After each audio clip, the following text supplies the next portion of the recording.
ప్రీతి జంటకి సంబంధించి ఏదైతే కాంగ్రెస్ పార్టీ కేరళ కాంగ్రెస్ కావాలని ఆమెను టార్గెట్ చేయడం, అవేదో కోట్ల రూపాయలు ఎగవేసిందన్నటువంటి ప్రచారం చేయడం, 18 కోట్ల రూపాయలు భారతీయ జనతా పార్టీ ఆమెకి ఇచ్చింది సోషల్ మీడియాలో పబ్లిసిటీకి.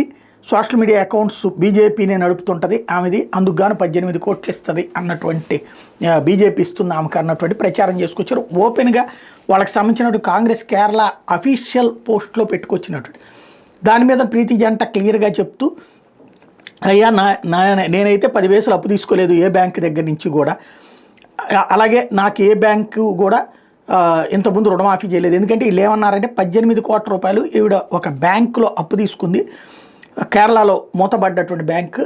ఆ డబ్బుల్ని 18 కోట్ల రూపాయలు క్యాన్సిల్ చేసింది ఈవిడ తీసుకున్నప్పుడు. నేను 10 ఏళ్ల క్రితం అప్పుని కట్టేయడం కూడా అయిపోయింది, ఇప్పుడు దాన్ని చేస్తున్నారు, ఎందుకో నాకు తెలియట్లేదు అన్నటువంటి పాయింట్ రైట్ చేస్తూ అసలు కాంగ్రెస్ పార్టీ అఫీషియల్గా ఇట్లాంటి స్టేట్మెంట్ ఎందుకు ఇస్తోంది అన్నటువంటి పాయింట్ రైట్ చేసింది. వెంటనే నెటిజన్స్ అందరూ చెప్పుకొచ్చారు. నిన్నగాక మొన్న కుంభమేళాకి వెళ్ళటం, అక్కడ స్నానం ఆచరించి ఆ ఫోటోల్ని ఆవిడ సోషల్ మీడియాలో పోస్టులో పెట్టింది, అందుకే ఈ కోపం అంతా.